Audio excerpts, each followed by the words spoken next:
Ramdam sa social media ang pagkadismaya ng boxing fans sa resulta ng laban ni Manny Pacquiao at Jeff Horn. Tingin din ng ilang analyst na pabayaan ng referee ang anilay dirty tactics ni Horn. Nakatutok si Mark Zambrano.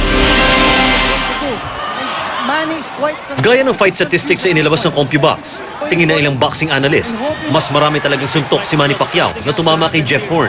Dagdag pa raw sa mga ginawang mali sa ring ni Jeff Horn ang ilang headbutts at paniniko.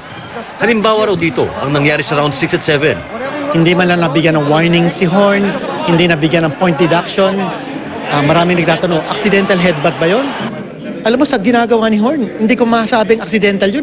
Kaya controversial daw ang scores ng judges na 117-111, 115-113 at 115-113 na nagbigay ng unanimous decision win para kay Horn. The dirty tactics, ako personally, I think it really takes away the win from Horn. Sayang naman, maganda may pinakita ng bata. Ikinagalit din ng Pacquiao fans ang mga sikot headlock na ginawa ni Horn kay Pacquiao. Pati sa social media, maraming umalma, Pinoy man o dayuhan. Si Kobe Bryant, nag-tweet ng may gif na lalaking na tila nalilito. Sabi naman ng ilang international sports show correspondent at host, na nakawan na naman ng panalo si Pacquiao. May ilang nagtag pa sa Queensland Police na may robbery raw sa Australia.